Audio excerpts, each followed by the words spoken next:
I'm Sean Donovan, I'm Trevor Sorek. and welcome to The Fine Cut. Today's episode, we're going to be talking about the brand new movie, Indiana Jones and the Dial of Destiny. This is the fifth film in the Indiana Jones film franchise, and we're going to be reviewing it, and then we'll be ranking all five of those films from best to worst, or worst to best, actually. Right, Trevor? Sure, however you want to do it. Yeah. I want to start it off with you, Trevor, and ask you, is this movie as bad as what people were saying it is? I mean, I had very low expectations going in. Okay. I saw the trailer, and you see like the scene from Raiders or whatever with the boulder rolling down. So my initial thought was that this is going to be a nostalgia bait, remember this kind of movie from the things that make Indiana Jones from the previous films. It wasn't that. It was an original story, and it didn't rely on the previous movies too much. Yeah. There's some cameos. There is references. I mean, you kind of have to have those cameos though, because like they felt natural nowadays. Though. They didn't feel forced. Well, of course we're gonna be, if you haven't seen Dial of Destiny, go see it. We are going to be spoiling it, but we're not going to be spoiling it right now. But not yet. But this isn't really a spoiler. But you said back to the callbacks to the original films. There's not that very many. There really isn't. It is, and I think that's the great thing about the indie movies as a whole is that they are just standalone movies. Mm-hmm. But like this, like I don't know if you caught it, but like the first scene after the prologue, because that's what they all have. It's the action prologue. You can see the photo of Sean Connery as his dad in his his house. So like that to me is not like callbacks, but you would have a photo of your father, right? Oh yeah, of course. So that stuff like that. Yeah. So stuff that makes sense to have in there. Yeah, and so this. Is there anything else you wanted to say about the? Is it really that bad in your opinion? So, I am an Indiana Jones fan, and, just to get the elephant in the room out of the way, people are still going to say that the fourth one is the worst in the franchise, Kingdom of the Crystal Skull. Yes. I'm kind of an apologist for that movie, because I really don't think it's that bad. Oh, dang, we're going into the Crystal Skulls conversation a little too early, bud. Well, perhaps, but it's relevant because I think it is. This is a franchise that keeps extending, right? Mm-hmm. This one has the air of finality to it, but, who's to say? They're probably going to continue with something, right? Yeah. But in context with the other films, it feels like a worthy addition, I guess. Okay. It doesn't feel like, just like a trash sequel. Yeah, it doesn't feel like it to me, it doesn't feel like this movie was made as like oh shit, guys, we need to make some money. We need to make some money quick. And you know what the age demographic we need to make that money from? 40s, 50s, and 60s. People in their 40s, 50s, and 60s.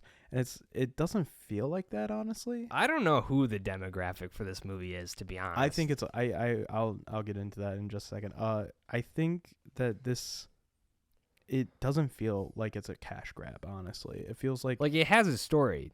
Yeah, it does have a story, and I mean, and I think first thing that I wanted to ask you, or second thing I should say, is about the characters. I want to talk about the characters because there is a lot of characters in this that... Spoiler alert, Indiana Jones is not the only person in this movie. No. No, what? I saw the movie and I'm still shocked. There's other people in here? What the heck? No, but I think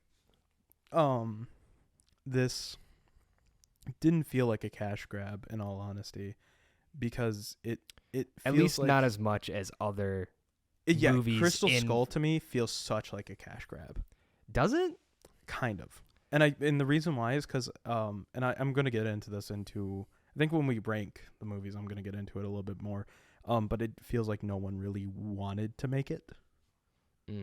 Where this one it's like it kind of feels like Harrison Ford's like, especially after like Force Awakens. Okay, let's be honest. We know Harrison Ford didn't really. He just wanted money. I don't know. Have you seen him in interviews? I think he does still care about this. He's like, movies. I'm a grumpy old man. I still think he does care about, like, at least the Harrison Ford, or not the Harrison Ford, the indie series at least. Where like Star Wars, I think like he definitely wanted out of there. He I think I saw in a recent interview he was like he was grateful for Star Wars. Yeah, he's just saying that. He was like really like I need to get out of here. And I think Force Awakens to me, it was like okay. Them killing him off was like him going, thank God. I'll throw this out here. Indy 5 was better than any of the new Star Wars trilogy. Easily. I feel confident in saying that. I think that's 100% accurate to me. I don't want this to turn into my a Star heart of Wars hearts conversation. I'm just comparing because you mentioned it. Oh yeah. Yeah, I wouldn't agree. Oh damn. Okay, never mind. So like, well, it's kind of like I'm walking a very thin line because I'm like I do still kind of like Last Jedi. Sorry, hot take. Only in our second episode. Get a load of this guy. In our second episode, a hot take. But like I do kind of like Last Jedi. I do kind of respect The Force Awakens for bringing it back and and everything. Yeah, the other this was Rise of Skywalker. Indy 5 was not really like a reboot either. Yeah, exactly. I don't know what it is. It's a sequel. Yeah, I guess that's what it is. Yeah. But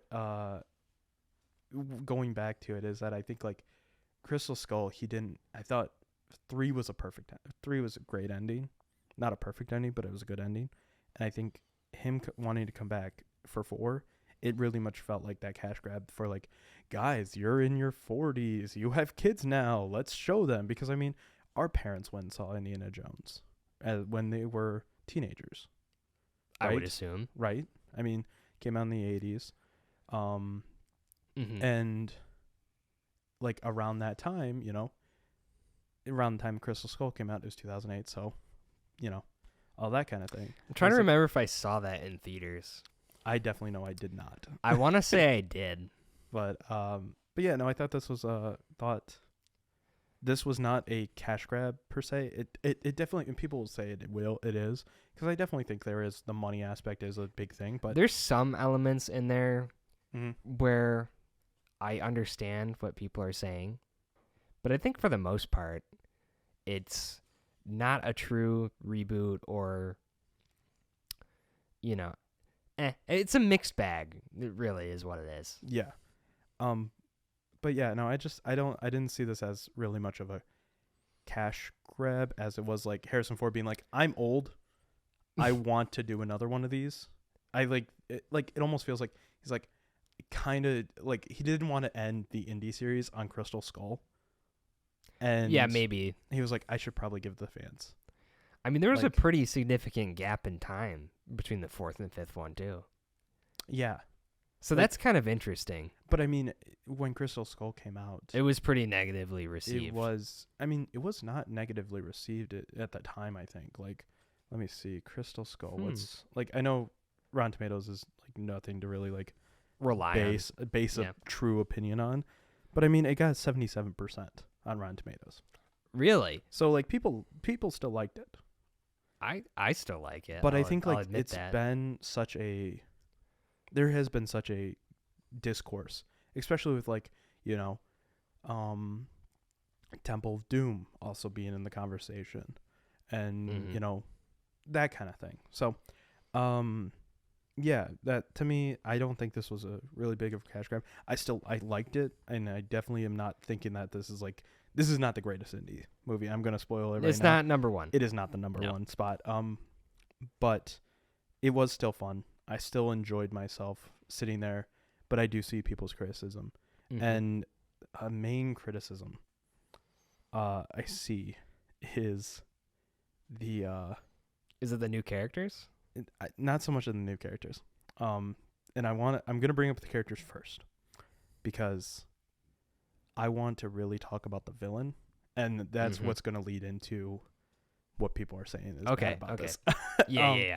So we have there is new characters introduced in this film, a lot of new ones, and a lot of returning, or at least two major returning ones, and one we'll get into for the spoilers.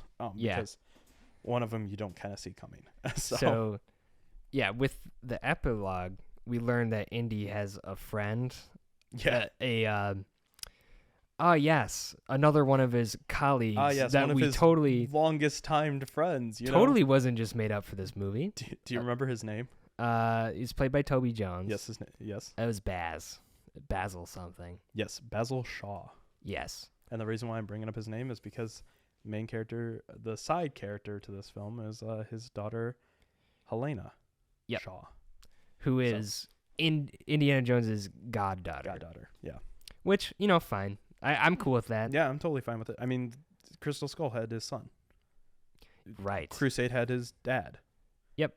So there is that family theme. There's some people in his life, believe it or not. What? Except not a certain someone. Ooh. Ooh. But then that gets resolved. So. Yeah. Yeah. So there's the new character Helena. Yeah. She's a woman. Gasp. Why gasp? I don't. Well, you're coming in with the hot takes on our second episode, but no, I'm just kidding. No, because like she's like. I think she's not a love interest. She's not a love. I was just gonna say. I think that's actually a pretty fair point to say. Is that it's not a love interest because the past, all the side characters that are women are his love interests. For Indy. You had Karen Allen in Raiders and Crystal. That even though she kind of had more of a backstory, she was still just kind of like the love interest that gets captured. Yes, that happens in the first one, and then you have Kate Capshaw's character in the second one, which is who's totally not an annoying character at all. Yeah, and then you had Alison Doody in the third one as Liza. Yeah, so I think that's actually a very fair point. That this is a woman that is not a love interest, and I think yes. Yeah, that makes for a different interaction. Different dynamic. Yeah. So and then Helena has like a sidekick, like a basically a short round. Short round too. But this time he's Spanish. Yes. Or something. He's not my favorite character in this. Or is he Moroccan? I forget. I think he's from Morocco. Okay. He's Moroccan. Yes. So wow, you're gonna get canceled so hard. What? His character was from Morocco, I think. Okay, buddy. I don't go remember. to the Joe Rogan podcast. Okay. All right. Well, yes, but her sidekick is Teddy. Basically, short round from Short Round Doom. 2. Yes. Short round, but not. Mm-hmm. So there's that. Then you have Antonio Banderas, which you turned to me at the end credits and went, "Antonio Banderas is in this."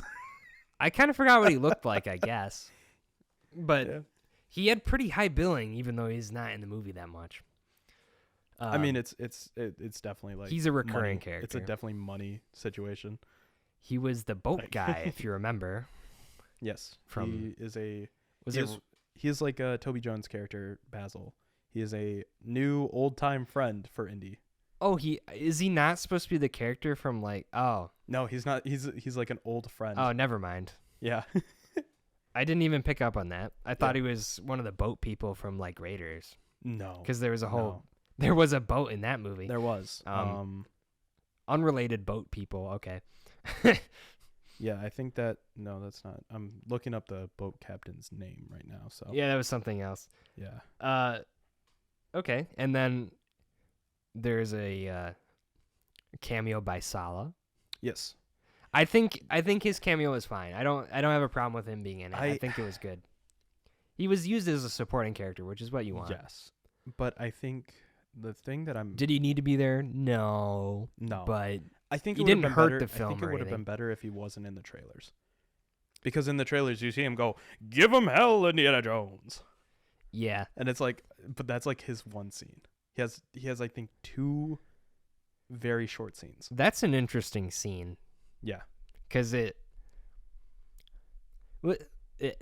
let's just say Indy is wanted at that point, and then he just said his name out loud in a public place. It's like, hey, wait, that guy. way to help out the bad guys, Sala. Yeah, geez, Sala. But like, yeah. And then you have The bad guy who we bad meet guy. in the Well, epilogue. I think there's 2. There's 2 bad guys to this. And that's There is? that's the henchman and the bad guy. Oh, okay. And I think we should talk about the henchman first. Yeah? Boyd Holbrook's character. Yes. He's an American, but not an allegiance. Yikes. Yikes. Yes, Boyd Holbrook plays a character. Do you know the character's name? Nope. Clapper. It's Klaber.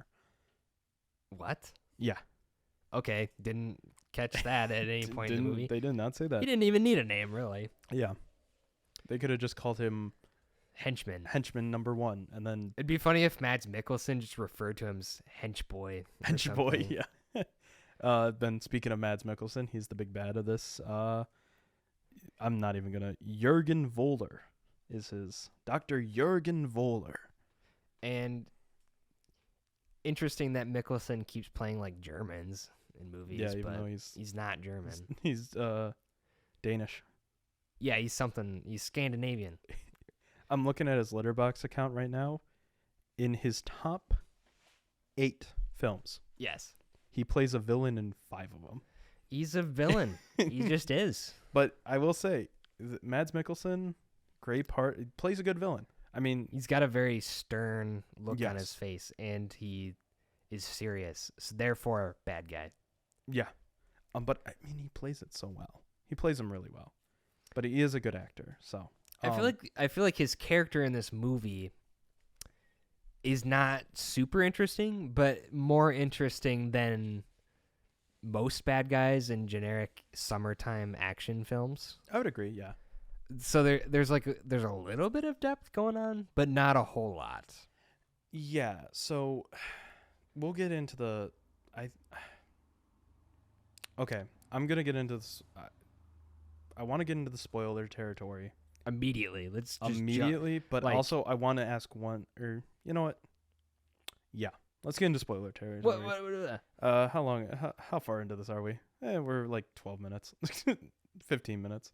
That's enough time. That's enough time. You know, we talk. Well, let's get something that's let's tangential actually, you know what? to How being about this? spoiler. How about this? How about this? What'd you think of the story? So the story, Because Mads Mikkelsen's character has a lot to do, or of course, because he's a villain, he has a lot to do with the character. But so we're not solely in spoiler territory. I think the story is totally fine. I Okay. think it fits in line with the other movies. It's not as well. I mean, there's some shenanigans that happens towards the end, but it's like Yeah, we'll get to that. it's not as ridiculous. Like it fits in line with the other movies just fine. Yeah. I mean, there's- it really is one of those. My whole take on this movie really is so like you think of all the things that make an Indiana Jones film an Indiana Jones movie, right? Mhm. The entire time watching that movie yesterday, it felt like 85% of being like an Indiana Jones film. So I'd say like it was close to feeling like a genuine Indiana Jones film, but like not quite. There was something off Yeah, about I can see where. something a little tiny bit off that made it feel like something else. I'll say this. I think the thing that makes me feel like this is kind of a little bit off for an Indiana Jones film is the ending and the last 15 minutes. And I know, I'm going to give you time to talk because we've talked about this in depth about why Crystal Skull is, and the reason why you say Crystal Skull is fine. But going back to the story, I think up until that point, it is very much an indie film. It's not an indie film, meaning an independent film, an Indiana Jones film. Yes. So, yeah, it's not independent. No. You know about this small little studio? They're up and No. coming. It's You ever heard of Lucasfilm? You ever hear? It's something like Disney, Disney. What's their name? Yeah, the Walt Disney Corporation. That's it. Yeah. Oh, jeez. Okay. Yeah. Yeah. So I lost Yeah? my train of thought with Okay. your little joke there. Well, I think, as I was saying, I think the story up till that point feels like an indie film because of I feel it has the generic Indiana Jones, like, kind of on paper recipe. it sounds like an Indiana, like just on paper. Mm-hmm. It's like, yeah, that sounds like a solid Indiana Jones story. The execution is just a little bit off. And I think that's what makes it feel a little bit weird at times. Yeah. Not all the way through. There's times where it works perfectly, but there's sometimes where, one of the cogs is like stuck or something. Now and it feels a little weird. I will ask you this. Mm-hmm. Do you think that cog is because of the CGI? That is a big part of it. So Because let's talk about that epilogue. I want to bring up the prologue. I Sorry. want to talk about the prologue first. But Prologue. you said something like, "Oh, it feels kind of weird throughout." And I want to ask because all these movies, besides I think Crystal Skull, were filmed on location. I mean, this was too Practical effects. but it was practical effects because it was the 80s. Yeah. Now, those movies have aged well because they don't have computer effects. Yeah. For the most part. Well, there's I think a couple things. There's a Last Crusade. I think has a big Temple of Doom. Yeah. The ending of Temple of Doom not aged well. Yeah. Some parts of it. Yeah. But those movies, for the most part, because it was before computer technology, CGI stuff. So like in the trailer, you see that there's young Indiana Jones in the movie. Yeah, young. Younger Let's than specify. old man Harrison It's Ford. not young Indiana Jones because it's not Last Crusade young. He's not a child. But he is. It's set in 1944, so that takes place like 10 years. Wasn't that I wanna say? 1939? Was it supposed to be? Well, let me check. Indiana Jones out of this. World War II era Indiana Jones. Yeah. Well, no, he mentions that the war is done. Hitler's in his bunker. Yeah. Okay, so it is So- supposed to be like 1944. Yeah, I'm pretty sure. Yeah. I'm double checking right now, so Mm-hmm.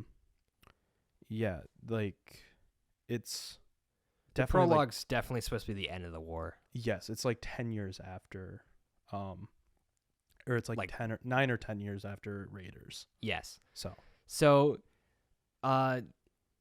they do some de-aging technology on Harrison Ford, and boy, it does not get out of the uncanny valley. Yeah.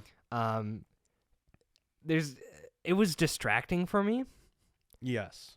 You can tell that they probably had this scene at night on purpose, so that's it what I was looks going a to little say bit better. I was going to say cuz it's But even like, then, it's like weird lighting still. when he's in the dark, it works in my opinion. I found it really distracting because it Okay. looks like someone wearing a rubber face. Okay, yeah. You know? That's fair. That's fair. And then like there was a couple parts where he's supposed to be like they're on like a Nazi artifact train, and he's trying to blend in with some of the soldiers at a certain point. And so he's trying to be like stoic, and it just looks weird. Yeah, I'd say Like that, the expressions on his face, because it's like not a real face. And then also something that I noticed right away when he has a couple lines of dialogue. Well, gee, that sounds like 85-year-old Harrison Yeah, I was Ford. gonna say. And this yeah. is supposed to be like 40-something, 50-something Yeah. Indiana Jones. It He's- just looks weird. Yeah, and it very much is like it.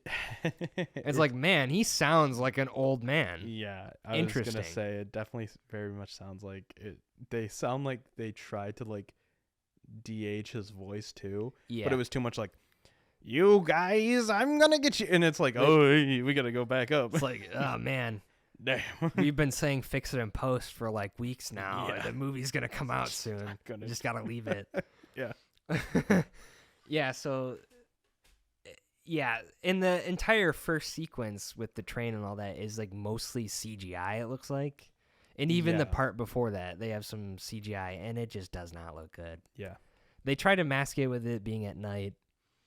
Doesn't work. And I think the thing that I always go to is if they just, like, honestly, the opening shot, I feel like they did it, like, practical. Like, those were actual, like, buildings or something. They almost did, like, kind of a 1917 kind of thing where the fire is not real, but, like, the buildings are real. I mean, And it looks good. that first setting where it's rainy at night looks okay. Like where they're in the little village. Mm-hmm. That looks fine. You have that one guy who's always playing like a German officer. Yeah, who is that guy? Hold on. I'm going to look him up. So he's kind of like a mini boss at the beginning there. Mm-hmm. For Indy to fight. But yeah, the CGI was just bad. The de-aging effects didn't work for me. We're not there yet. It's 2023, but man, Just not there. we're just not there yet. Yeah.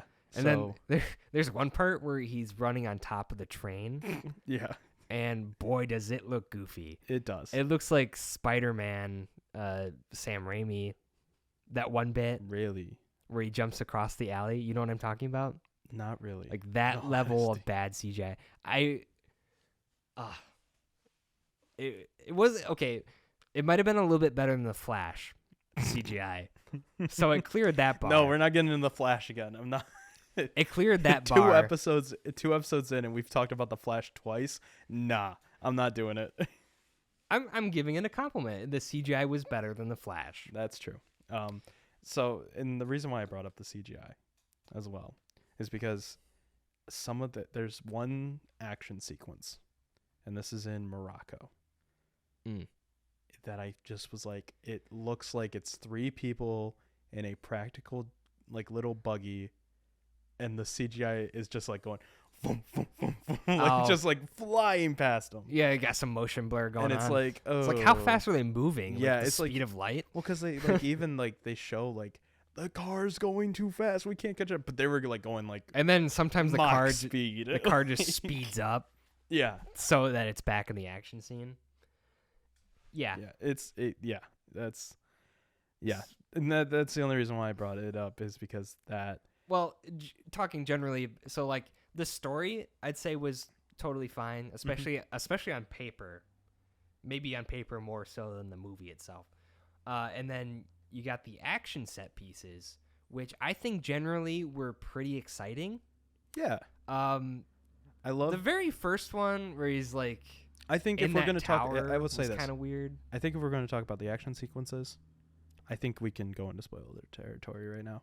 Yeah, well, so they felt Spielbergian still, yeah. Even though Spielberg's not the director here. Yeah, the director was. They James were definitely Mangold. trying to emulate the things that they were doing in the previous Indiana Jones films with their set pieces, the action sequences, and I think to some degree they did capture some of that.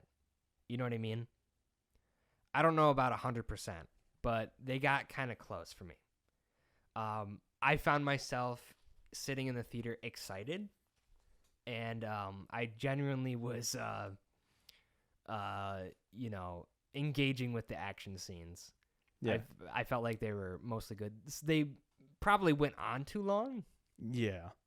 I mean, the prologue with the train is like pretty long. It's like 20 minutes. It's pretty long. And I mean, if you think about it, like the boulder scene is in the first 10 minutes, or the boulder scenes in Raiders, It's first couple minutes. is like the first. But 10 that's minutes. a practical effect and it looks awesome. Yeah. But I think, like I said, I think we can go into spoiler territory now because I want to talk about. Yeah. I want to talk about two major action sequences. Sure. Or actually three.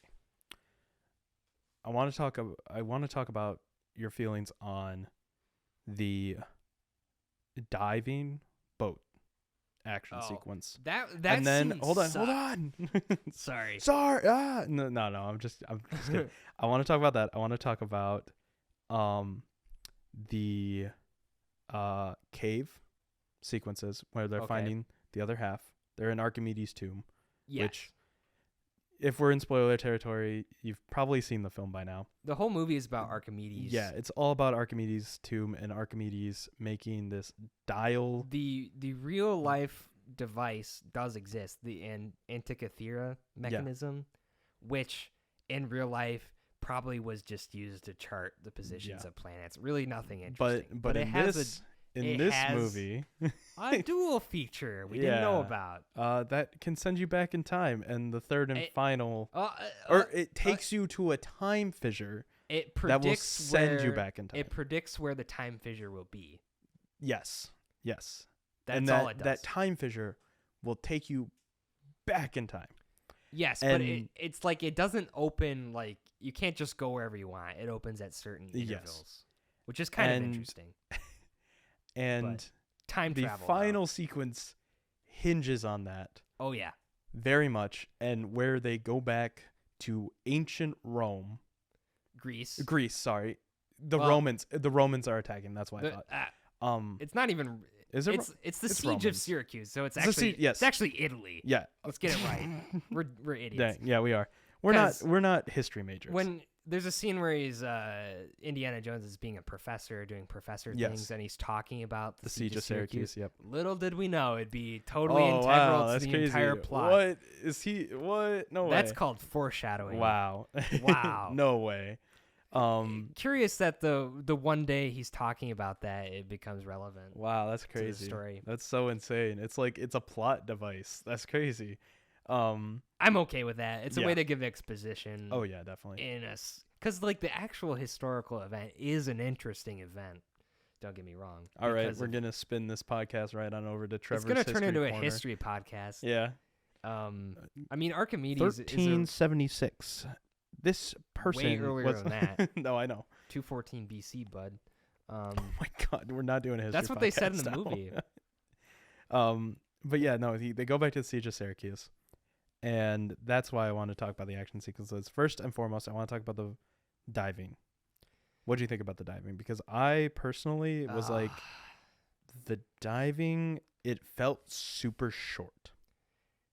And I know they give in the scene, Antonio Banderas is a diver, an old friend of Indy's, and they're going to find the thing that is like a code on how to use it's a code. It's a second MacGuffin. So basically what it is it's a code to find out where the second piece. Oh yeah, because it's split in half. Yes. Yeah. So this whole diving sequence was like, we can't just have Indy go straight to the second piece of the dial. So we need a middle piece. So it felt super short and super rushed, in my opinion. So I just want to know what you thought. I like how so she had like a little diagram of like, so they're talking about how they found the real life mechanism, like in a Roman boat that sank. And then she was saying how the second half of the boat went farther down, deeper in the water. Like in her little diagram, it says like 300 feet. Yeah, it does. And then, so like the deepest a person can dive is like 100 feet. So there's that. Like factually in real life, I'm pretty sure you definitely people have died. You can't go down 300 feet without like up. I'm telling you, Google it. Yeah, I'm looking it up right now. And then when the scene happens, it looks like they're only like 30 feet underwater. Yeah, there's like.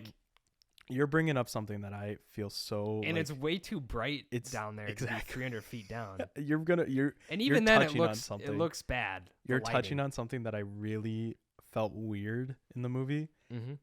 The scene in Morocco.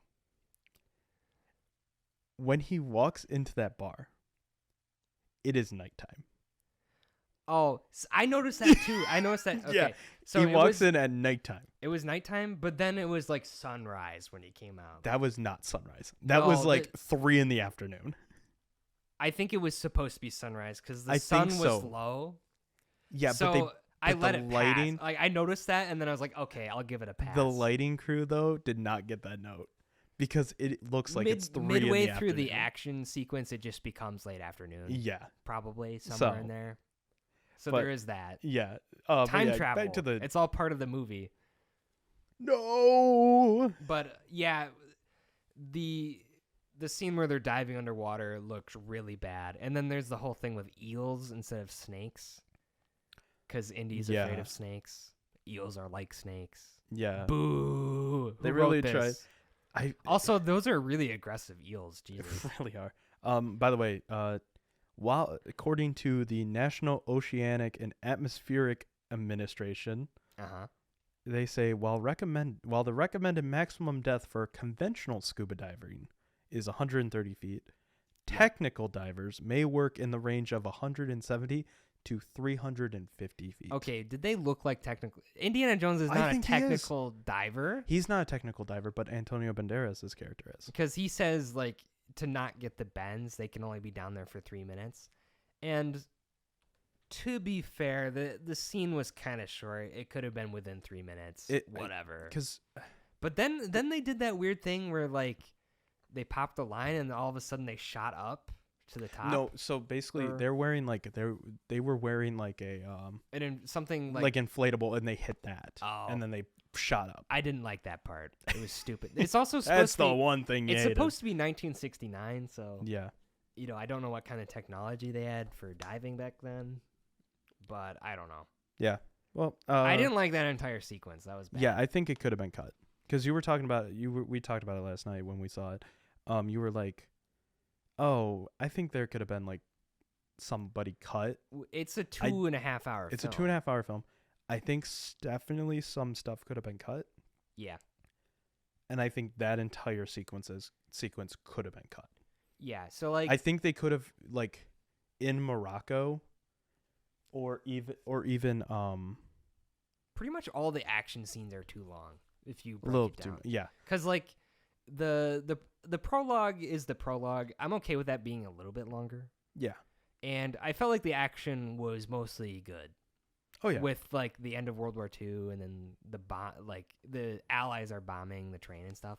I did feel like the end of that part where the rail line gets bombed on that bridge, and then they cut to them in the ocean. Well, they jumped off the bridge and they jumped off, and then it cut to like morning, and the train is still like, bro, that train would have like derailed and like all the cars would have flipped into the water and stuff. No, it's precariously perched on the bridge still. Yeah, so you know I was like, what? So the Englishmen that are fighting the war can stand atop it and put the Union Jack up there. I was like, no way would that train be on the bridge still. The bridge, like, part of the bridge fell off. Dang. Like, that, and I was like... This movie has time travel, and you're like... The train conductor did... The train was a little bit off. I'm just saying, like, the train conductor must have been slamming on the brakes for the perfect time for that to happen. Yeah. So I noticed that. The part where the Mads Mikkelsen's henchmen go after him when he's just doing his normal professor stuff. Yeah, I thought that scene was actually really good. Yeah, I like the New York. I think it's first New of York. all, they just randomly shot 2 people, so that's pretty brutal for an Indiana Jones movie. Well, I mean, the first movie had just happened to be there. The first movie had a guy getting basically cut to bits by an airplane. They don't show it. They don't show it, but still, it's like it's no. there. The movies are violent. Then Temple of Doom. I just think has point blank shooting an innocent person is kind of interesting. But they're bad guys. They are bad. It makes you not like Boyd Holbrook. Yeah, in that movie for sure. Yeah. But that entire chase sequence where they so it's the same day as the moon landing in 1969. I don't think it's the same day as the moon landing. Or when the astronauts return. Yes. Sorry. No, I think it's like a few days after. Whatever. So there's like a parade going on, and also there's Vietnam War protesters. I thought that was a cool set piece. Yeah. Especially the way the chase goes. He tries to get help from the cops, but like it doesn't work out. He has to run still. I thought that was good because my first thought was like, well, can't he just call the cops? He's in New York, right? But then he tries to. So I was like, okay, cool. And then they chase him on foot through the crowd, and then he steals a police horse. I mean, that was fun. I thought that was a great. The part where he gets the protesters riled up, and then he kind of uses that to I think it's distract the bad guys and like get away from him because they had him like by gunpoint. I thought that was actually like stuff that I love, like the little like nuances that they add to the film. Yeah, and I love that. All like he starts chanting that, and that's how they get across. But then I love that Boyd Holbrook shoots a gun, I like that and then part too. everyone goes down except Indy. Yeah, It's like, why didn't Indy? It's like, oh, but because he's not phased by it. Yeah, he's been shot at a lot. And Yeah, he's been shot 9 times. They say that. Yeah, he shoots into the sky, and then everyone like ducks down. Yeah, and then revealing Indy in the crowd. Because I thought that scene was really. I was gonna mention that because I really like that. Because it almost, to me, it makes it go. Because a lot of it felt like a now, Spielberg type sequence where like there's kind of a chess game going on while they're fighting. You know what I mean? Exactly, and I think that's why I love. And I've said this. That's what makes Raiders so good. I think this is why Indiana Jones is like one of my favorite trilogies or favorite series, is because a lot of action movies would take a lot of the bad guys and be like, oh, they're just big brute dummies. Yeah, but that Indiana scene Jones alone, is obviously smart, and that scene alone makes me go, okay, the bad guys are also smart. He has competition. The bad guys are kind of incompetent still, but at least they put up a fight. You know what I mean? Mm-hmm. They have some moments where they like, oh, okay, that was smart. You know? Yeah. So I thought that whole sequence with the parade and then him running, taking the horse down the subway. That was so weird. That part was awesome, actually. I love the little honestly, because there's a little bit of CGI in there, it didn't look as bad as the rest of the movie. Yeah. It looked much better than the prologue. Well, because it's not like deep fake. It's like, oh, we have to make a train. Well, the other thing with the prologue is it felt like the entire setting was fake. Because it was. Yeah. But like the second part, okay, it looks like they're on city streets and stuff, like real city streets. Well, I think you can even see it. Like, honestly, it felt to me when I first saw the New York in '69, I was like, oh my God, they're kind of homaging to Spielberg, because not his last movie, but what was it? Or his other movie that he released in 2021 or 2021. Why did I say 2021? What the hell? Either we know what you mean, Sean. Yeah. We're good. He released in 2021 was West Side Story, and that takes place around the same time, and it almost feels like they just kind of use the same set a little bit. Maybe. But I mean, yeah. So, but yeah, I think the action sequences were pretty great. The set piece with Morocco, I feel like gets a little ridiculous. A little bit, but I mean, I can forgive it, because especially after the sequences, like the next sequence. Let me just critique something for you real quick. So, he confronts Helena, who's just trying to like sell artifacts. She doesn't care, so she's trying to sell the device to the bad guys in a black market situation. So he goes in there and ruins that, and then they're leaving the bar or whatever, and then a chase sequence happens. That is still like that is like there's so much ridiculousness to this. Film. No one was able to shoot him there. Yeah, well, there like 400 they people all put their guns out at the same time. That was the part in the trailer. Yeah, and it's like no one shot him at that point. Like, he ducked down. He got on the floor. He got fast. Like, and no one could shoot him once he was on the floor because it was like a bar fight. Okay, fine. And the other thing about that scene is like the one kid is practicing with the flying, and that's just to set called foreshadowing. No, that's just to have an excuse for the third part of the movie. But yes, because like the kid flies a plane later. Spoilers. We're in spoiler territory. Remember? Yeah, I know, but I was like, okay, that's the only reason that's in there. But the chase sequence in Morocco kind of sucks because it goes on too long. And then, like, Mads Mikkelsen got out of there first. So he has this head start. Somehow, I don't know if they were driving around the block in a circle, but they catch up with him really fast.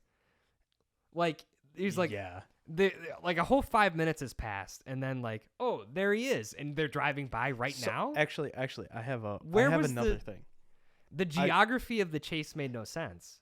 It's the same problem as the jungle chase in Crystal Skull. Yes, it's like they did not understand the geography of where they are. You bring up another thing that I like. I love to talk about the Morocco. Like the Morocco one's fun, but I really want to talk about the cave. The Afro. I was about to say Aphrodite. Dionysius. Is it Dionysius? Something like that. It's a real place. But it's like the Pantheon, I think. Right? No, isn't this Sicily still? It's Italy, man. Man, we're Not bad at Greece. geography. No, We're bad I'm at not. geography. I'm very good at It's geography. Archimedes' Thank tomb. you very Yes, much. it is in Sicily. It is in Sicily. But to me, I was like, they take the kid, they take Teddy, Helena's like Sidekick. Short round 2.0. short round 2, and they take him and they start driving on like a path. Yeah. They don't get there first though.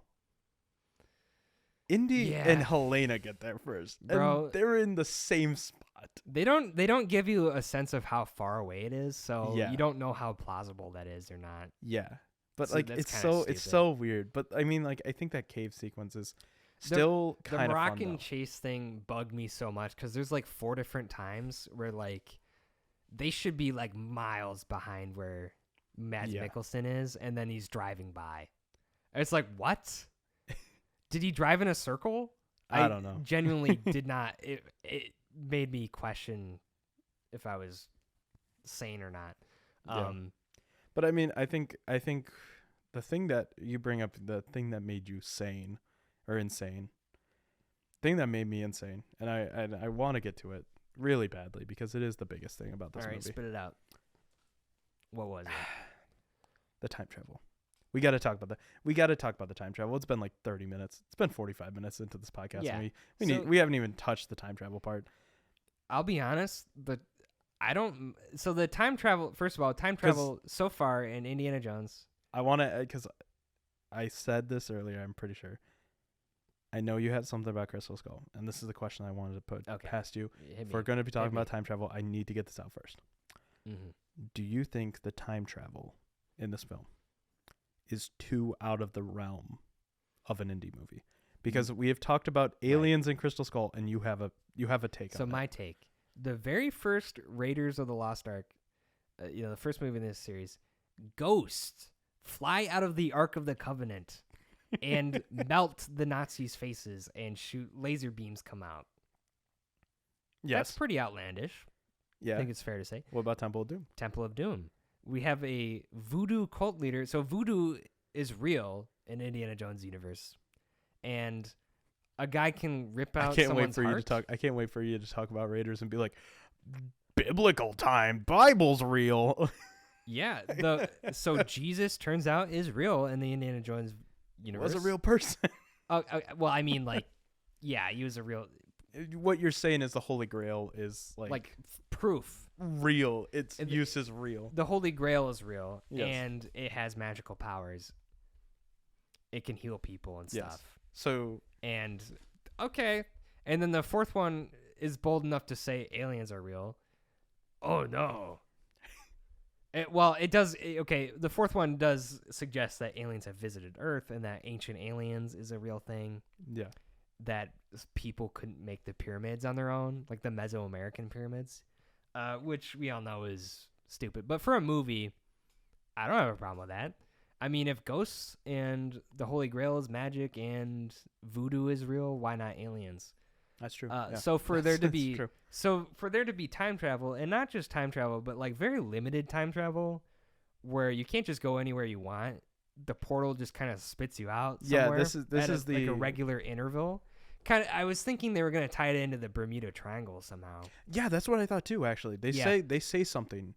I think I don't think they say anything about the Bermuda Triangle anywhere, which is interesting. it might be another movie that I was watching. But like clearly, it's like the Bermuda Triangle type thing, with like a time portal in the middle. mm-hmm. So I have no problem with that. I really don't. It's not outlandish at this point for Indiana Jones. So the time travel you say is totally fine. Yeah, Okay. if you have a problem with time travel in the way it's shown in the movie, which is pretty limited, in terms of what you can do with it, Yeah. to some extent, then you should have problem with the other ones too. Yeah, that's fair. That's fair. That's a So fair it's assessment. a movie. It's a fair movie. assessment. So I didn't think it was out of the realm. I think it's more. I don't want to say it's more believable than anything else, but it's fine. Yeah. I have no problem with it. But quickly go into the action sequence that takes place in Syracuse. Yeah. Okay. Well, first of that all, was- first of all, here, so Mads Mikkelsen captures Indiana. Well, actually, we kind of skipped over the cave a little bit. The cave. So they do some basic stuff. thing. The basic thing about the cave is that they find Archimedes. They find his tomb. They find the other half of the dial. Yeah. But on the thing, they find a quote phoenix with propeller wings, and then Archimedes is wearing a watch. That's all you really need to know. Yeah, but I was just gonna say I like what they did with the. So Indiana Jones has to solve some puzzles to get in there with Helena, and I thought some of the stuff they did was actually really smart because.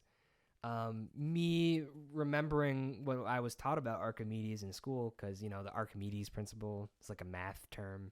It's a thing that you use. I am not a mathematician. I think that's how you solve like for math. the side of the triangle that you don't have. I have no clue what he's talking about. He's a real person. He's a real math guy. Yeah. So.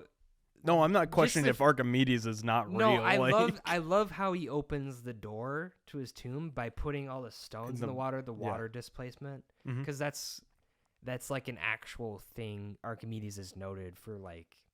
Oh, and I think you bring up a good point about all the I thought that was films. cool. It's a cool puzzle, actually. All the films have that. So that was not out of the... I like that. All of the Indiana Jones films have at least one cool puzzle. Even Crystal Skull has that part where they're in the Peruvian graveyard or whatever. I thought that was cool. Oh, yeah.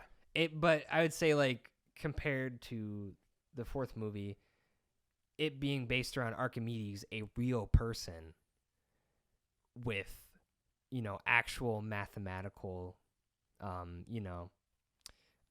insights given on things. It felt like it was not for it. Like, it makes sense. Like, if Archimedes' grave is a real place that's guarded by a door, I think it's believable that you would have it opened by water displacement. The dude was a nerd, right?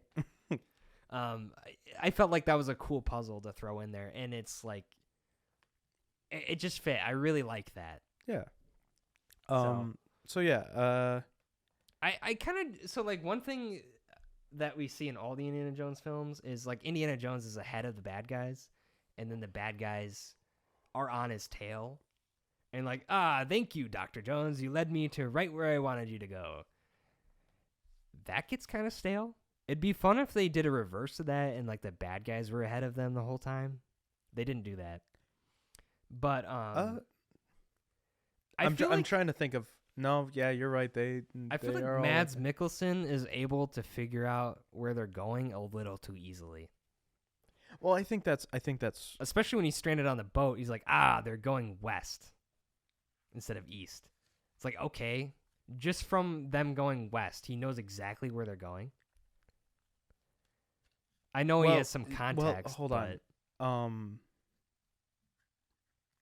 Don't you think that's a little silly? Yeah, a little bit. But I mean, brought up the point of, or we were talking to our friends last night, and it was brought up that Raiders does not really work.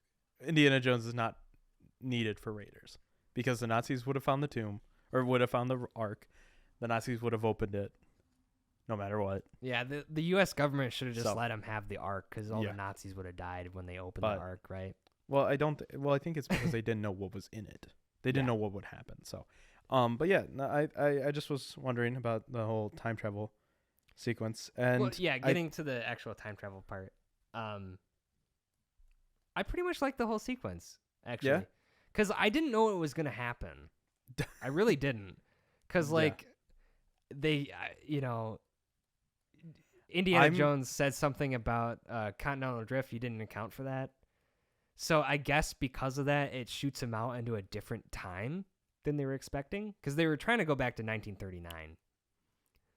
Because Mads Mikkelsen wants I want to say this. I think actually to be like Archimedes was a genius is that he did account that like something could have happened because it was in the sky or something. Yeah. And so that because they say that because when Indy is on the ground, he's like, this was going to bring us here no matter what. Yeah. So that's what I was thinking. So that's interesting. At any rate, they don't end up in 1939 like the Nazis wanted. So, they were trying to go back to 1939 because he wanted to like supplant Hitler and become, because he knows what happens after 1939. Yeah, he basically the what Mads Mikkelsen's goal is that he wants to be Hitler 2.0, Yeah. but better. Hitler. Stronger. He wants to be better Hitler. And it's so funny throughout because he's just like he's a NASA scientist, but he acts so like such an asshole to everyone Yeah. and is just like enjoying your victory. It's like, what the hell? Like Yeah, so you mentioned that part where he's talking to the one guy the at waiter the hotel. that worked at Yeah. or that fought in World War II. He's yeah. like, "What is your heritage, sir?" I was like, "I was born outside I was in Yankee Bronx. Stadium. Yeah. I'm from the Bronx." Like, Yeah. I mean, that makes you not like him, I guess. So there is that. Yeah. But yeah, Mads Mikkelsen plays an evil guy really easily.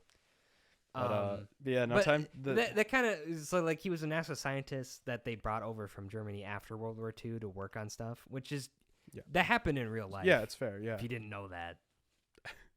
Welcome to Trevor's History Corner. Yes. German scientists who did bad things got away with it kind of because they worked for the U.S. government after World War II. Thanks, Trevor. No way. Crazy. That's crazy. So, but that was a part of the New York part is that the FBI is actually involved too. Yeah. Or the CIA or whatever. Yeah. Because there's the We're one jumping lady. all over the place. I know. The one lady is like with the CIA and is like helping them at first, but then the Nazis kill people and then she's like, "You're an idiot." So I think what she's there for is that she is there basically to be like, oh, these people are a part of a team and the FBI, they're part of the FBI to find the mechanism and so that America has it. Yeah. And I think then the Mads Mikkelsen's character, he is like, screw him. I don't care. Well, I'm gonna do it for my own thing. Towards the end, he kills they end up killing the FBI lady. Yeah. Or the CIA lady, and but it's like, okay, did that character even need to be in the movie? I don't know. Yeah. She didn't really add anything to the movie, really. Yeah. Except there's always got to be a third party in a chase sequence. You know what I mean? There's got to be Indy and his people, the villain, and then a secondary villain who's there also for some reason. So. Yeah, but yeah. You know what I mean? No, I know what you mean. I'm like, yeah. But back to the time travel. Oh my god, we spent so much time on this time travel. We gotta get to our ratings though, our rankings. I like that they go back to the Siege of Syracuse. I think that's a cool place. I think it's cool. And going back to the final question. I'm sorry I didn't talk about Teddy flying the airplane, which is stupid. Do we really need to talk about yes, short round we do, 2? Because it's dumb. And it's integral to the plot because he would have flown them out. Yeah, he was there right away. Yeah. Yeah, it was how they get out. The one thing about Teddy flying the plane, he hijacks that little small plane and then the pilot is just sleeping in there. That's what I was going to ask. So there's two things. There's two things that I was like wondering. I'm like, first and foremost, they are shooting at the Nazi plane even before they start shooting at them. Yeah. So why weren't they shooting shit at the other plane? At the other plane. Makes no sense. It's like, okay. And then secondly, what the hell did they do to that guy to keep him quiet? Yeah, they don't even talk about that. They brought the one random pilot random who was dude just going to in that Siege of plane Syracuse. that Teddy stole. Yeah, it's like, what? First of all, why does he need to be there at all? Because he doesn't even really help Teddy. It's more of like a gag of like, because they shot how they do the shot of like him. They show like a hand. Yeah. And I thought, oh, is one of the Nazi people? It's one of the Nazi people. And then it just turns out to be like this weird dude. That's you're just like, stealing my plane. You're in my plane. It's like, what do you have to? So it's like they didn't think it'd be believable that Teddy could fly the plane by himself. So they needed someone else to help him fly. It's like it's not believable either way. Yeah. So he follows the Nazis on their plane back to the siege of Syracuse, and then all the Roman soldiers and also, I guess, the Italian Syracuse. I guess. What do you even call them? I don't know. What? Was it part of the Greek Empire at the time? I don't know. I don't know. I'm not a history buff. But you host Trevor's History It's Corner. actually funny because I had a history class where there was a really old professor, 80 years old, talking about the Roman Empire and the siege of Syracuse. Bro, is Indiana Jones based small on a world. real movie? It's based on a real thing. You didn't know it, but He even vaguely looks like old Harrison Ford. No, I'm just kidding. it's Not the really. the greatest kept secret is that Indiana Jones series is actually based on somebody. It's based on my life. Your life? No, well, at least my You found the history dial of class. destiny then, I guess. No, I've told you about the archaeology professor I had that was literally wearing Indiana Jones cosplay, right? No. I had an archaeology class. That's crazy. At Eastern. That's funny. Yeah, what state? You don't know, just Eastern. I'm not doxing myself. He came into class wearing an Indiana Jones hat, a leather jacket, and a satchel. This dude. This wasn't like on Halloween, was it? No, nowhere close to Halloween. Damn. It was like, it was probably like the winter. He was cold. So he was just a whip short of being Indiana Jones. That's really funny. It's hilarious because I don't think this dude was aware either. He just never knew about Indiana Jones. He clearly was like, if you told him like, what's your favorite movie, I'm sure he would tell you Indiana Jones. It was just hilarious how he That's funny. cosplayed as him. Yeah. Dang. But that's really funny. Side tangent. Yeah. Sorry, But I think we've talked enough about the time travel. Hey, hang on. Okay. One more Okay. thought. Okay. One more thought. So yeah, they're in a Nazi era, World War II plane, Mhm. and the Romans are able to shoot it down or whatever. Bro, just fly the plane higher. They got like harpoons. Yeah, just but, fly like, higher. Plot hole. That's the one plot hole you had. No. Isn't that a basic I will say thought? from that scene, of that scene, there is one guy. They shoot a harpoon. Yeah. And then they just shoot that. Oh, They shoot that guy, and I remember turning to you and I go, "That would have hurt like fucking bro, shit." there's a couple times in this movie where a bad guy just gets absolutely smoked. like it almost. I mean, shoot, Mads Mikkelsen's character got smoked. He really in the did. prologue, and he's just fine. he's just fine. Yeah, okay, he it does. makes sense. He gets smoked at the end of the movie too. There's some unnamed henchmen who get absolutely wrecked in this movie. They really do, and it's so Which like adds to the entertainment value a lot. it does. Okay. It really does. You know? But yeah, no, but since we finally got to the end of the movie. And so like Indiana Jones wants to stay in the past. Yeah, that was weird. So this gets around to the whole, what is the theme of this movie, right? Mm-hmm. Because it's like, this is Indiana Jones' last hurrah, his last adventure. I think it's because that's his legacy. He's studied this history for his entire life. This specific event in history that he happened to go to. Yeah, in Raiders he talks about the siege He of said it's Syracuse. his favorite one. Yeah, What a coincidence. don't you remember the deleted scene in like Last Crusade? Where He's talking sitting. about the siege of Syracuse. Yeah, he's on the motorcycle with Sean Connery. He's like, oh, I just love He's that like, siege of Syracuse. Sean Connery's like, "Oh, Junior, what? What's your favorite history What's your favorite moment?" history moment?" And Indiana Jones goes and turns and he goes, "Shut up, Dad. Yeah. It's the siege of Syracuse." You know this. I talk about it all the time. Yeah. I love the siege of Syracuse. Yeah. I am so sorry, by the way, for headphone users. I just looked at the audio, and when I said, "Shut up, It Dad," shot up to yeah, the red. it's peaked hard. That's so. okay. Don't worry about it. It's fine. Yeah, will lean so he back. wants to stay in the past, and I thought for a second they were gonna do that. I didn't.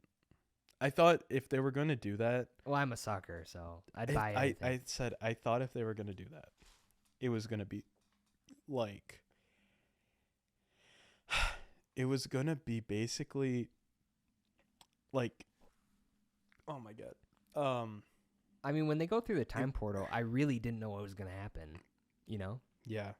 Well, I thought I genuinely thought when they went through the time portal that they were gonna go back to the Nazi era, Yeah, like the but they were beginning of gonna World War go, but they were gonna go a little too far back. That II. Not 2,000 years back. yeah, I thought they were gonna go far, and then the plans would have been foiled, and then old Harrison Ford, old Would have Indy, teamed up with younger would have version of basically himself. done what Mads Mikkelsen wanted to do, Uh-huh. and basically just like leave little hints to his younger self, like, oh, you should go, go save this. You should go do this. You should go find the Holy Grail. You should do this. You should do that. Oh, jeez. I thought that was gonna happen, but then I was like, no. So They didn't do a thing where he teams up with his younger self, which they could have easily have done for nostalgia. that would have been so bad. It would have been really bad. So I'm glad they steered clear of that. Yeah.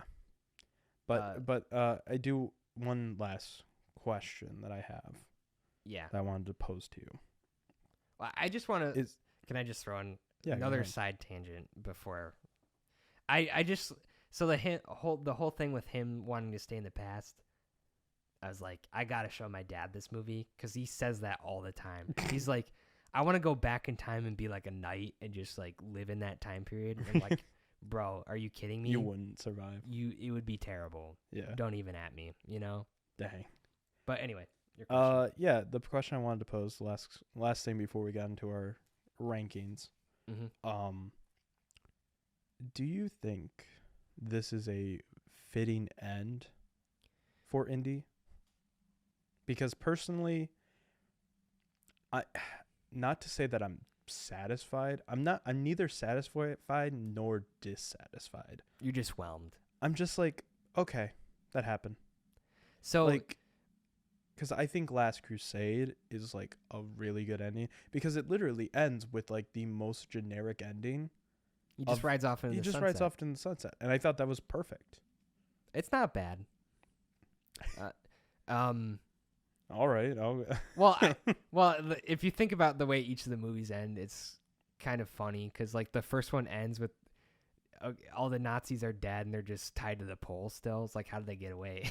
that's Like true. they're still tied to the pole. And then Temple of Doom ends and they're like in India still.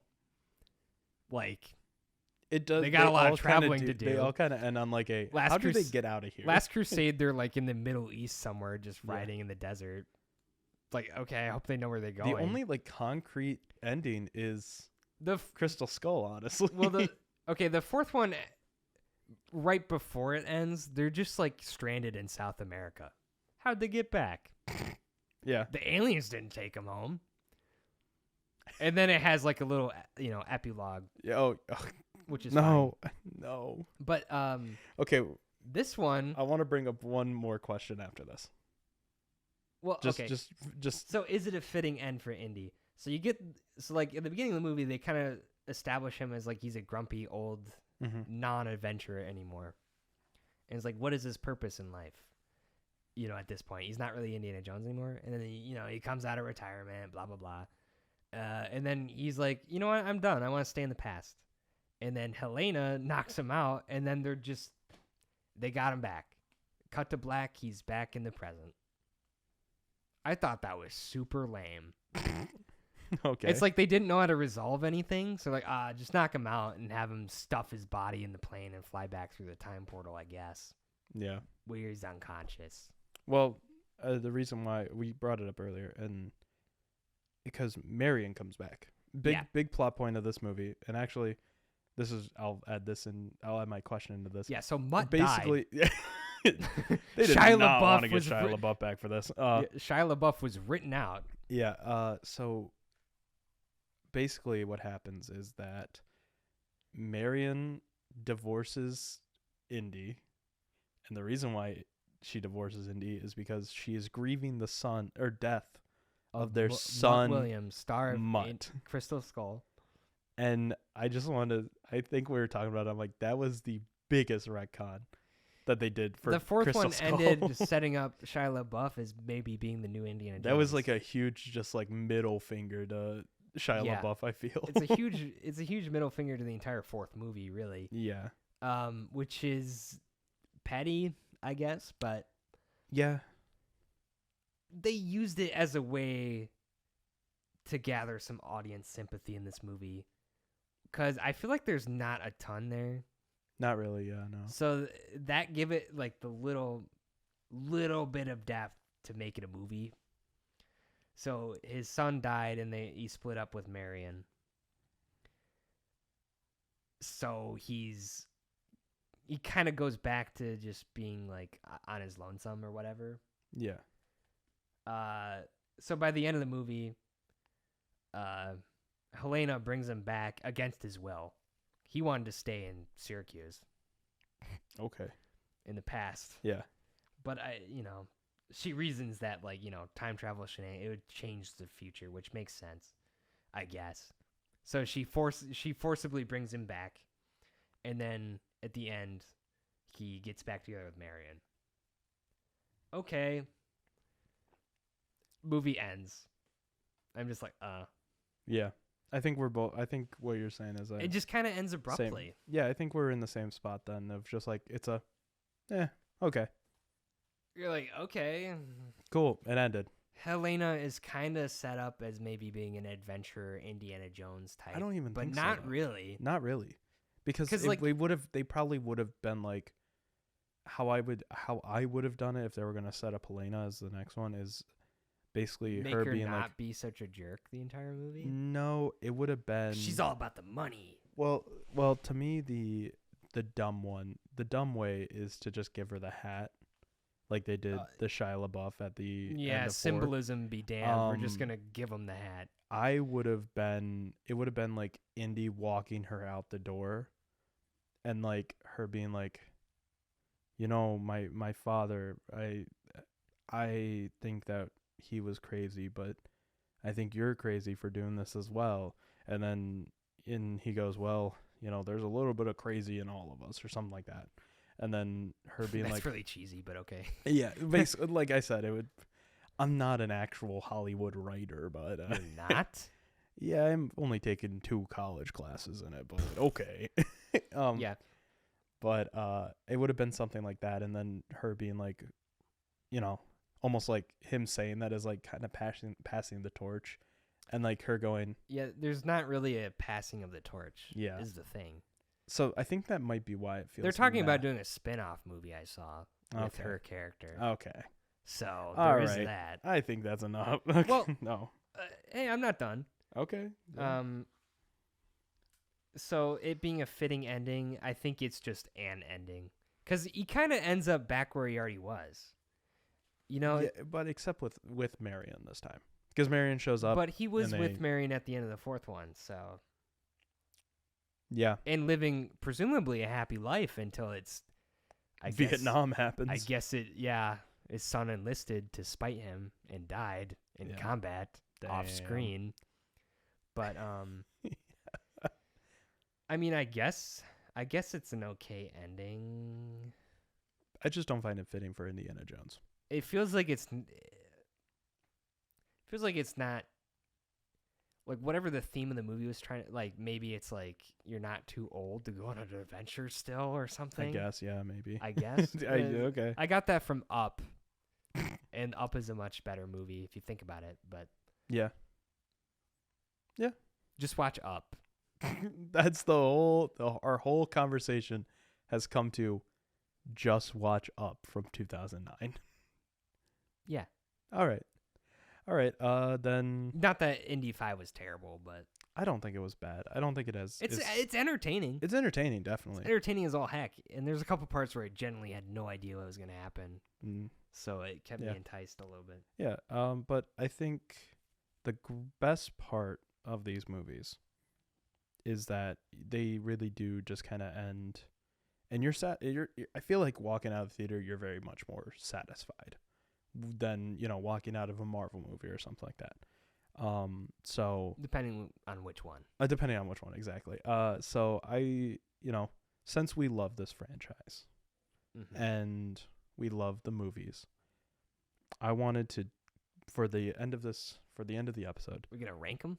I wanted to rank them from basically our least favorite to our favorite. Okay. And I remember we were talking about this last night. We were talking this with a few friends. And I just had this like little idea. Because I was like thinking, as soon as the movie ended, I was like, where would I rank this? Where would I put this? And for me, It's kind of tough. it is kind of tough. And it made me think of another franchise. And I told this to you last night, and we were talking with our friends. And I asked them, and I didn't ask you because I wanted your opinion on Mike, because, you know, good podcasting. Yes. But my analogy that I had was, to me, a lot of the franchise that this franchise reminds me of is the Daniel Craig Bond movies. And it's not because of Mads Mikkelsen in this last one, and he's in the first one. Yeah. Craig Bonds. Yeah. But also a bad guy. Weird. actually, hold on. I think the writer of this, wait, there's another connection actually. The writer of this movie did Casino writing Royale? on Spectre. Oh, Yeah, Spectre. he Okay. co-wrote Spectre. Neat, So- I guess. So yeah, but I think also, and I think the I girl think it's who a good analogy. I think the girl who played Helena, Phoebe Waller-Bridge, who was amazing. We never said her name, but she was amazing in this. Yeah, she did a good job acting. Her co-wrote, character was kind of a jerk, but she also co-wrote No Time to Die. So there is like, I think there is some like there's some heft merit to this. what There's some you're heft. saying about 007, 007. But the reason why I say it's really close to the 007 is not so much because of the story, not because so much of the thing, or the like Mads or people working on it, is that to me the audience has the same thing with Bond as I think they do with Indiana Jones. And my reasoning is that the There's rankings, a lot of parallels. the rankings, we can go the parallels between the James Bond and the Indiana Jones franchise could be a whole separate podcast. But my analogy was that for James Bond and Indiana Jones, there's one that people regard as the best of the best. And for James Bond, that's Skyfall. And for Indiana Jones, that's Raiders. Then on the opposite side of that spectrum, there's a lot of people that regard two movies as the worst. For the James Bond, it's Quantum of Solace. Yep. And for Indiana Jones, it's Crystal Skull. And the reason why I say this is that the middle three always change. People have different opinions. People have different opinions. And there's not much agreement on those. exactly. And it reminded me because my rankings for the Craig Bonds are Skyfall, Casino Royale, No Time to Die, Spectre, then Quantum of Solace. I've not seen all the Daniel Craig Bond movies, but I've seen Quantum of Solace, and that movie is a snooze fest. Yes. It is boring.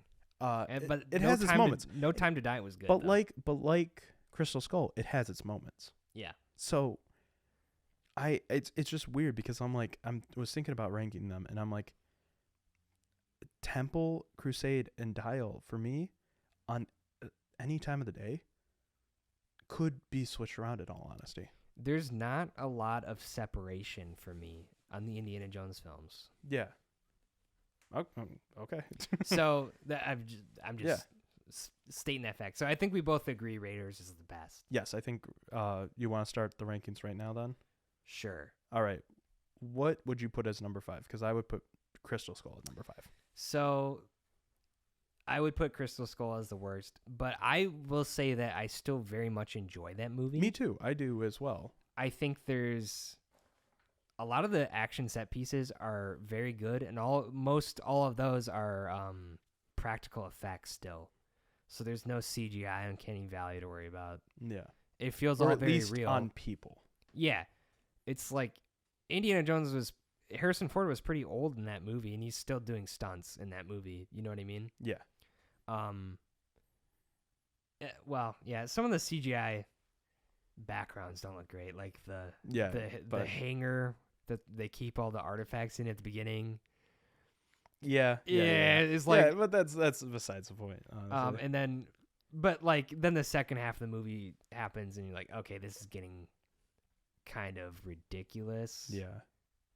And that holds the movie back. Yeah. Because it gets into some really bad CGI. The alien to me is like not great looking. No. But like I don't mind the alien being an alien. yeah, exactly, yeah. But it's just like I look at it and I go, Spielberg, you did Aliens really well. That movie has a good deal of mystery going on for like the first half. It's like, is it really aliens? You're not sure. And it's like, oh, okay. And you slowly, yep, they're just doing aliens. They're just doing aliens. And you're To like, me, okay. the alien look, or going back to the aliens look, to me, it was like, Spielberg, you did Aliens like really well, like 40 years ago. Like, or not 40, like Yeah, 30 you're a years hack now. Like 30 years ago with Close Encounters. Like Close Encounters aliens look perfect, and that's no CGI. I like the looks. I like the look of the alien. I'm sorry. It's a good movie. I don't know if they look too good. I like the look of it. But anyways, what was because like we said, we put Crystal Skull at number 5. Yeah. What would be your number 4? So this is really tough for me because you think about the movies. So the first Raiders, the Raiders of the Lost Ark, the bad guys are the Nazis. Mm-hmm. Great antagonist for Indiana Jones in that time period. The second one, totally different. Some Indian voodoo cult guy. Interesting deviation there. Third one, Nazis again. Okay. This one had Nazis. Yeah, fourth one, Russians. Cool. Yeah. I like that. It's different. Mm-hmm. That's something Crystal Skull has going for it.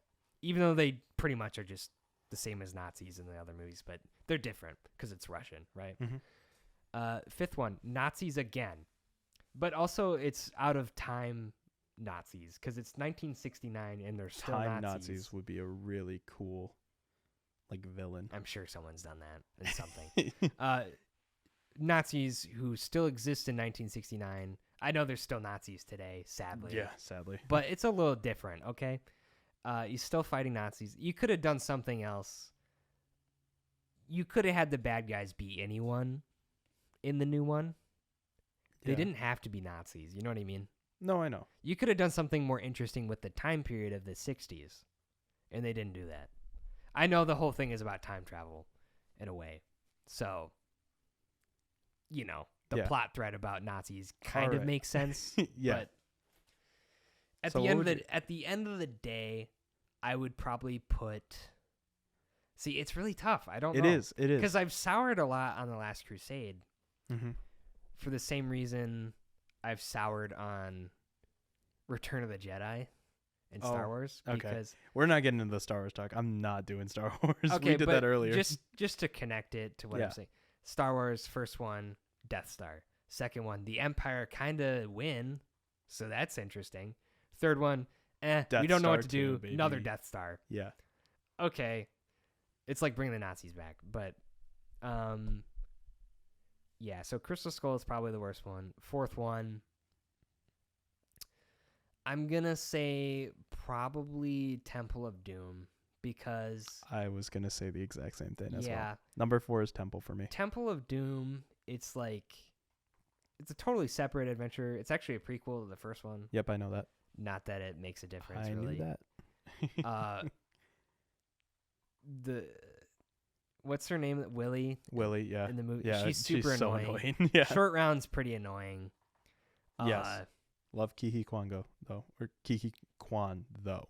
They didn't bring him back. I'm fine with Indy it. 5. I'm fine with it. They could have. But yeah, when half the cast is really annoying. Yeah. I still think that movie is good, though. I genuinely now think, are we going to have the same rating? Maybe. Ranking? Because I'd put the new one as third. That's what I was going to do. So we have the same ranking. Okay. All right. Yeah. Cool. Well, we're in agreement. The third one, so putting the new one at 3. I will say this. It may or may not be recency biased. Because I have seen both of them within the past year. Yeah. So I don't think it. But those two, to me, are the ones that could be easily switched. Like, could flip-flop any time of the day. Yeah, I tend to hate on Temple of Doom, but really it's not that bad. It's not. No, I think, honestly, us saying and ranking these, I think all these movies are good. Yeah. Like, all of them are entertaining. All of them are fun. And I think that's what Indiana Jones stands for. Last Crusade gets some minus points for me for just recycling the Nazi thing. And that's fine. And it's kind of funny. Okay, But the ones where he's going at but I love that 1, 2, and 3, they're fighting. For my ranking, they're all fighting Nazis. Yeah, I was going to say, I love that you're like, they're fighting Nazis. And all your top 3 are the ones with the Nazis. And the other 2 are like, meh. Yeah. Russians and the occult, pretty much. I mean, it's just a slight lack of creativity. You know what I mean? No, yeah, I understand. So basically, the new if one you guys has the wrinkle of time travel. Okay, yeah, it makes it a little bit different. Mm-hmm. They could have picked anyone from any time period, though. You know what I'm saying? If you're gonna have time travel be an element, have some sympathizer to something else. It has to be like within the time frame of when you could have made it like is. a Spanish you know, like no, I know what you're World War what you're II saying. era. You know, like Spain was going through a civil war. Yeah, You could have made it someone from that kind of thing. yeah, but I don't know. I think the Nazis are fine, but if you listeners haven't been keeping up, our rankings should clarify. Rankings are Crystal Skull at number 5, right? Yep. Temple at 4. Yep. Dial of Destiny at 3. Mm-hmm. Crusade at 2, and finally Raiders of the Lost Ark at number 1. But like I said, the separation from like 2 to 5, the Yeah. margins are pretty small. Yes, for me. they really are. They're like you could, maybe I'm just in a Crystal of the Crystal of the Skull. Exactly. Wait, Kingdom of the Crystal Skull kind of mood, and I just want to watch Shia LaBeouf. Yeah. that Yeah, day. and I think it's I think that's the final point, because I think we should be wrapping up here. Let's talk 5 hours. Nah, this movie doesn't deserve 5 I'm hours of pretty talking. hungry. I am too. I want some food. I think that's what makes the Indiana Jones series so great, in my opinion, is that all the movies are so enjoyable. Yeah, real talk. For a franchise that's 5 movies deep, it's pretty good. They are pretty good. They are pretty fun. We have these quarrels with like Dial of Destiny each of them, really. and Temple. Yeah, we have quarrels with all of them. I mean, you more than me. Bones I think to Raiders is great and almost perfect. I mean, like the minuscule, like I know what you're gonna say. I don't even say it. In the don't first even one, say it. Indiana Don't even Jones say it. is on the outside Don't even of the say it. submarine. Don't say it. I'm gonna talk and the over submarine you. Guys, doesn't do go not listen to what underwater. he's saying, because he does not care. I'm not gonna let him talk over this. I'm not gonna let Indy him should say have anything. drowned. Oh my god, guys! How does a Please. submarine not go underwater?